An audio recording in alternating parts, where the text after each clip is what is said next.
Mga kabisnes naming minamahal, makikisuyo po kami. Naglalambing po kami sa inyo.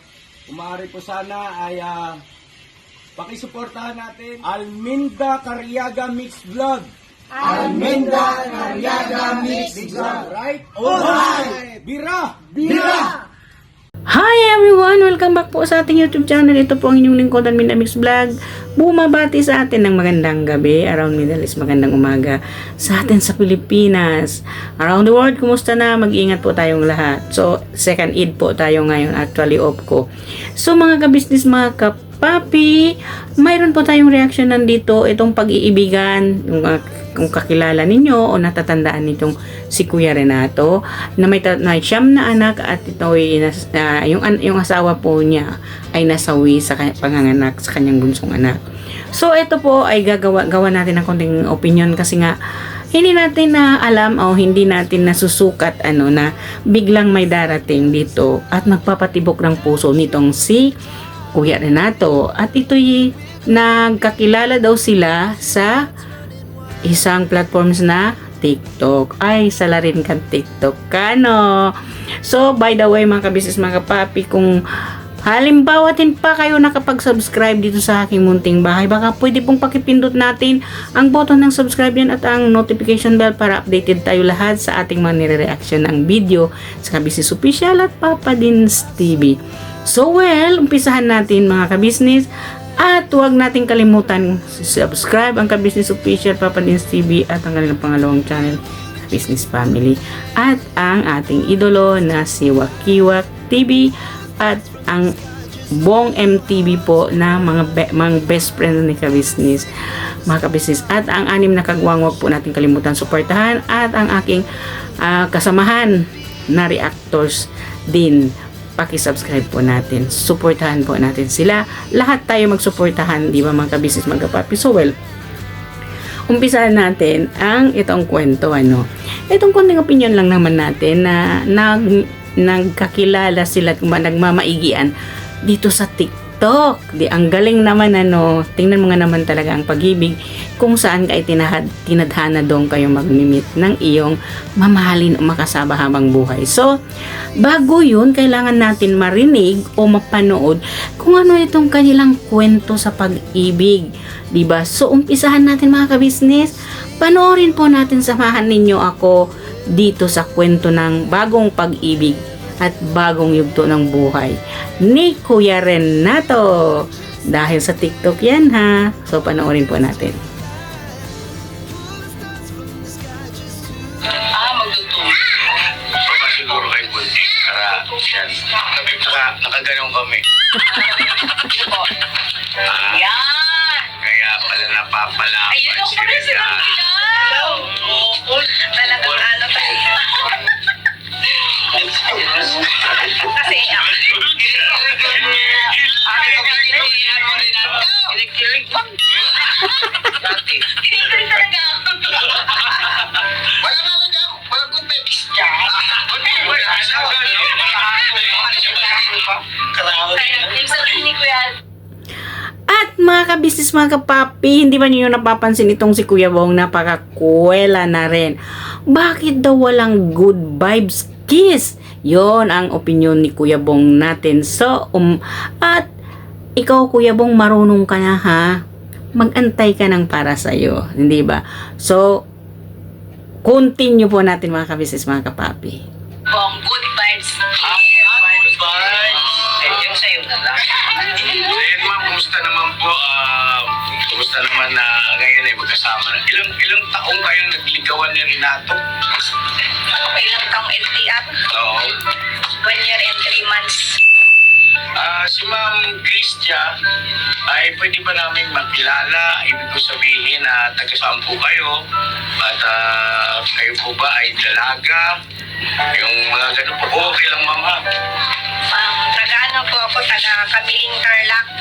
Uy, anong salita doon ma'am? Uy, patiin natin ang ating mga business na Ilocano ma'am. Come on, go ahead. Parang nabubulol na kasi ako sa parang hindi na ako sanay mag-Ilocano ba na. Nagiging mga kababayan ko na Ilocano, hello! Ganun na pasalamatan. Hindi ba? Oh. Hindi maintindihan. Sabi niya.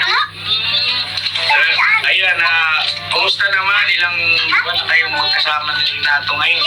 Bali mag 2 months na sa June 20. 2 months. Kumusta naman kasama si Renato? Okay naman po. Maalaga, maasikaso.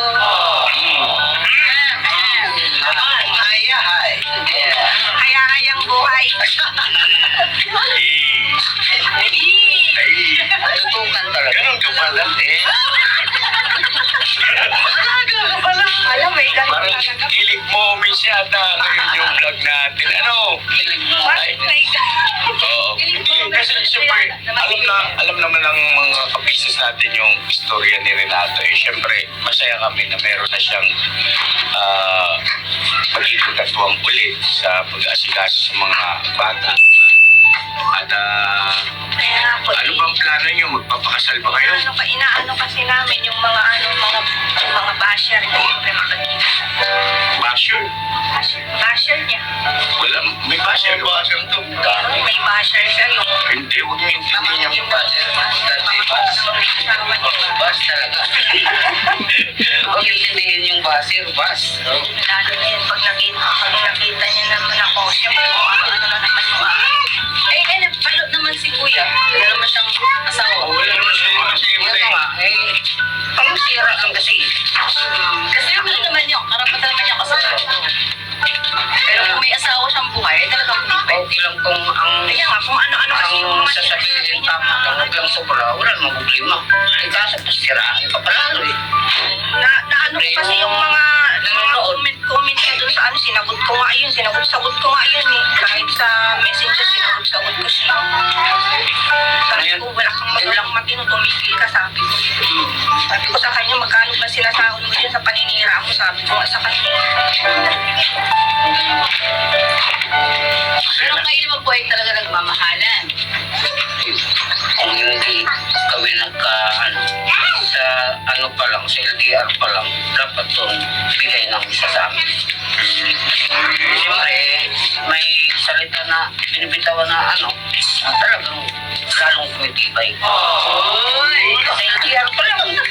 Kung hindi ka totoo, dapat umayaw na. Matibay ka ba na?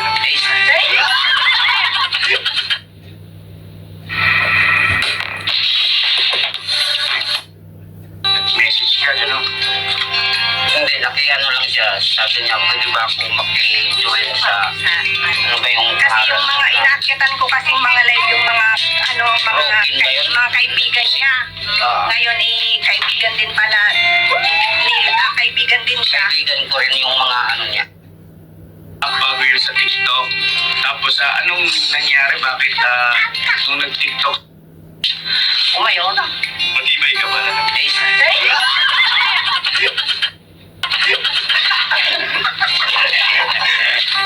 Hindi, siguro talagang mahal ka rin kuya kasi pinaglalaban ka niya. Siyempre, hindi naman kami aabot ng taon kung walang ano eh. Yung LDR, puro usap-usap Pero saan po kayo nagkakilala ni Kuya? Sa TikTok live. Sino pa ang nagla-live? Ako na siya. Siya? Nagla-live? Ano naman ginagawa mo live? Anong nilalay mo? Ano pong Tapos siya napapanood mo na sa Ka-Business Official noon. napanood niya ako. Bago yun sa TikTok. Tapos anong nangyari? Bakit nung nag-TikTok siya, nag-message ka, gano'n? Hindi, nakiano lang siya. Sabi niya, pwede ba ako maki-join sa ano ba yung Kasi yung mga inaakyatan ko kasing mga live, yung mga kaibigan niya. Well mga ka-business, opo, totoo po yan. Nakikita po natin yan sa TikTok na may nagla-live, pwede ka pong doong umakyat. At karamihan doon mga OFW, marami naman talagang single mom or mga single o mga hiwalay sa asawa, nandyan sa TikTok, yun po ang mga, minsan kasi pwede kang umakyat. Lalo na yung tao na naglaging nagla-live ay nakapalo sa iyo o pinalo mo rin. At ay pwede kang mag-request, pwede kang umakyat doon. Kasi ganon ang nakikita ko sa TikTok. Pero hindi natin sukat akalain na itong si si Kuya Renato ay nagkakilala sila nitong si Ma'am Christia sa TikTok. So, TikTok, salarin ka dito sa pag-iibigan nila. So, ang sinasabi nila ay doon sila nagkakilala, doon niya nakita si Kuya Renato, pero napapanood na daw niya ito kaila ka business. So, ibig sabihin, ang ano na iyon ay talagang pinagtagpo sila ng tadhana na talagang ay magkaganon, na mag-meet sila doon sa TikTok. So, for how many years? More 1 year and 2 months daw sila RDL. So, LDR pala, sorry po. LDR, long distance relationship sila. So, ang tanong ng ka-business sa kanila ay paano kayo nagkaibigan at kumbaga paano naging nagkatotoo kayo samantala doon lang kayo sa TikTok nagkita. So, sila ay nag-uusap sa Messenger ng 24/7. Imagine, 24 hours lang po. Hindi, kasi actually guys, ang oras ng mga kaming tulad namin dito sa Middle East, hindi po kaparehas ng oras ninyo dyan. Ganito pong gabi, madaling araw na po dyan. So, yun ang kwento nitong pag-iibigan ni Kuya Renato at saka ni Christia. So, si Ma'am Christia. So, hindi natin na masusukat anuman ang edad o anuman yung katayuan natin sa buhay. Basta tayo pinana ng Kupido, hindi tayo mamimili. So, dito, sa ating reaksyon, dito sa pag-iibigan nila. Ito po ang ating reaction. Wag na po nating reaksyonan yung mga nakaraan ni kasi this is his chapter of his life, a new chapter of his life. Nakasama niya na ngayon nitong girlfriend niya na si Ma'am Christia. So, ayon sa kanilang dalawang mag-iirog, sila daw ay nababas ng mga tao, marami daw nababas sa kanila. Siguro doon sa TikTok, doon pa rin sila nagla-live o doon pa rin sila. Mayroon siguro na nakakakilala kay ka-business dito sa TikTok dahil nga dito sila nababas. Marami daw silang at saka doon din sa pagbablog ni ka-business, nababas daw sila doon. Actually, hetong sa dalawang mag-iirog, natural lang po yun, mayroon mga basher. Hindi po tayo makukumpleto bilang isang social media influencer kung wala tayong basher.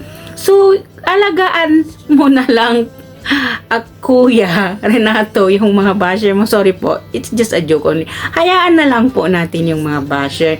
Doon sila nabubuhay sa pambabas nila sa mga tao, diba? So, dito sa kanilang dalawang mag-iirog, mag-focus dito sa inyong pag-iibigan. So, dito, ito yung kasamang pagbira. Pagbira ito ni ka-business, ang una niyang pagbira dito sa mga binira ng 3 kagwang para kay ka-business. Actually, ang unang nagbira, ang binira ni Kagwang Buknoy ay Kagwang Bay po, ay ang ka-business family. Ang pangalawa ay si Kuyang Kagwang Buknoy. Ang pangatlo ay bongga naman talaga. Si Intoy ang bumira ng last pagbira niya. Talaga namang nakakahanga itong mga kagwang kung bumira, diba? So, itong mga pinangbira nila kay ka-business, ito rin ang pinangbira ni ka-business sa mga beneficiary niya. So, ang first binira niya dito ay si Kuya Renato dahil nga, si Kuya Bong, Marites ka rin, siya nga ito ang nagkwento na mayroon na daw kinakasama o mayroon ng girlfriend. Itong si Kuya Renato na isang OFW galing ng Saudi Arabia. So, tingnan po naman ninyo ang layo ng Saudi Arabia na sa Pilipinas. Si Kuya Renato, nang dahil sa TikTok, nang dahil sa mga social media, ay nagkaroon siya ng katuwang sa buhay niya ngayon. Di ba mga kabisnes, mga kapapi? So, hindi natin sukat akalain kahit saan social media, kung ikaw ang tinadhana na makapartner ng isang tao, walang sinong makakahadlang dyan. Ang pag-ibig nga naman, di ba? Pag ikaw natamaan, walang sinong makakahadlang sa'yo. Kahit basher pa yan, hayaan mo yan, basta mahal mo, di ba? So, ayon kay Mr. Ka-Business, sana nga daw ay magpakasal sila para may blessing sila, di ba? Hindi naman nga tama ang magsasama na walang kasal. Pero ang katwiran nitong si Ma'am Christia ay mag-a-abroad pa daw siya uli. Babalik daw siya, mag-a-apply siya uli papunta ng Oman. Shoutout sa mga taga-Oman dyan. Alam ko may subscriber tayong taga-Oman dyan. Thank you very much po. So yun, at ang sinabi pa ni Mrs. Ka-Business, bata ka pa naman kasi she's just 42 at 40. Si Kuya Renato. Magkakaanak pa sila ay hindi pa daw ngayon kasi babalik nga siya sa abroad. Siguro gusto rin nilang mapaayos yung buhay, mapaayos yung bahay nitong si Kuya Renato. Alam po naman natin, pinagawa na ito dati ni Mr. Ka-Business ng bahay yun na ngayong tinitirahan nila ngayon. Pero parang hindi natin alam kung ano. Pero mas maganda na rin po yun at ay mag-abroad uli itong girlfriend niya para rin naman sa kanila at maayos nila ang kanilang buhay, hindi ba? So, ang sinabi ni Mrs. Ka-Business, sigurado ka ba babalik uli? Sinabi niya, oo naman daw at babalik siya. So, maganda na rin yun dito kay Kuya Renato ang ganito. So, pakinggan po natin ang iba pang pinapaliwanag ng ditong dalawang mag-iirog na ito. Ngayon, kaibigan din pala. Kaibigan din siya. Kaibigan ko rin yung mga ano niya, naakyatan niya. Ganun pala yun? Ano ginagawa din sa TikTok mo na yun? Usap-usap lang. Ano lang, halimbawa, mga OFW, siyempre, wala silang mga libangan. Yun lang ang pagkahout nila. Tapos paano nagsimula ng approach si Renato ng magkakayat niya ng kanyang damdamin? Ayun nga, ganun nga yung sabi niya sa mga kaibigan niya, isahin daw ako sa GC nila kasi may mga GC kasi sila. Kaya yun, sinali ako sa GC nila. Tapos, Inuwan niya yung messenger. Nato na nag-umpisa. mukha mo yung messenger. Ganda talaga, boy. Malungkot na rin. Ang sarap mo chinila. Magaling. Anyway, masaya naman dahil sa, ayun. So, anong plano? Pwede ba namin malaman yung plano? Ayun po. Pwede ba malaman yung plano? Kayo po, ma'am, ay, ano po bang status ninyo, ma'am? Ano na ako? Single mother. Wala kayo naging asawa? Pero wala na kami. Hindi nung kayo kasal. Ayun. So, pwede kayo magpakasal na to. Eh, pwede naman ako. Kaso lang, hindi pa sa ngayon dahil.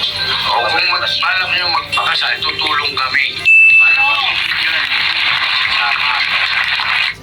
Ayun nga mga ka-business, mga kapapi, at inalok ito ni ka-business kung magpapakasal sila ay sagot ni Pinuno ang kanilang tutulong sila at sasagot si ka-business dito sa kanilang pagpapakasal. Oo nga naman sa dalawang magkasintahan o magli-live-in, dapat talaga ay may basbas talaga at magpakasal para kasi yung blessing ay hindi mabigat sa atin. Hindi ba mga ka-business, mga kapapi? So dito kay Kuya Renato, congratulations both of you. At least mayroon ka ng katuwang sa buhay mo, sa paghahanap mo, sa katuwang sa paghahanap buhay at katuwang sa pag-aalaga sa mga anak mo. At alam po naman natin ang anak ni Kuya Renato ay puro maliliit pa sila lahat. Hindi siguro tulad nitong si Ma'am Christia ay medyo mga malaki-laki na rin. Kumbaga, hindi na niya kapiling ang kanyang mga anak.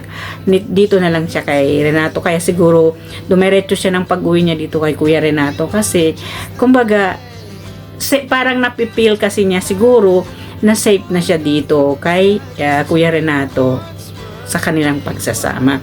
So yun lang naman ang masasabi natin at dapat talaga ay magpakasal sila para naman mabasbasan at mablessingan sila ng ating Panginoon para para yung pagsasama ay very smooth, walang alinlangan, walang kung sinong papasok dahil kasal na sila, 'di ba? Maganda pa rin yung kasal kayo kasi nga kahit saan kayo pupunta ay maipagmamalaki mong kasal ka sa kanya.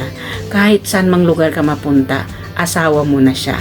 Hindi yung nagsasama lang kayo, hindi mo siya hawak kasi hindi kayo kasal. So mga kabisnes, mga kapapi, ang ganda nga lang naman ng kwento ng buhay ni Kuya Renato sa kanyang bagong pag-ibig na ito. So mga kabisnes, mga kapapi, hanggang dito na lang po itong aking reaction video dito sa bagong pag-ibig ni Kuya Renato. Congratulations po sa inyong dalawa.